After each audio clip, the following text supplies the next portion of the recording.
আমি কি ভিতরে আসবো স্যার? হ্যাঁ রাজ, ভিতরে আসো। হ্যাঁ রাজ, তুমি বলো কি বলতে এসেছো। আসসালামু আলাইকুম স্যার। গতকাল আপনাকে ছুটির কথা বলছিলাম, আপনি আজকে আমাকে দেখা করতে বলছিলেন।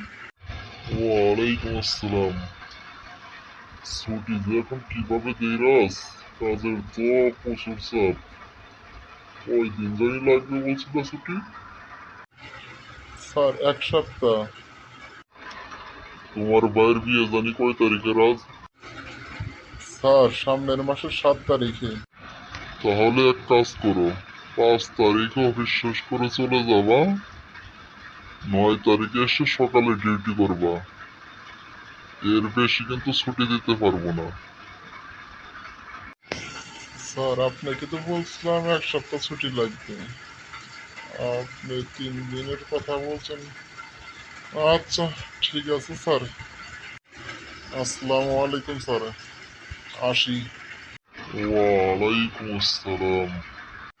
আমরা যারা সরকারি অথবা বেসরকারি প্রতিষ্ঠানে চাকরি করি, আমাদের অবস্থা হয়েছে এই বেচারা রাজের মতো।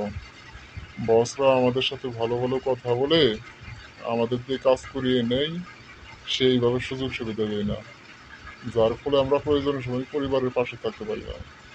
আর পরিবার আমাদেরকে ভুল বোঝে। ভিডিওটা কেমন হয়েছে সবাই একটু জানাবেন, আর বেশি বেশি লাইক কমেন্ট শেয়ার করবেন। সকলকে ধন্যবাদ। আসসালামু আলাইকুম।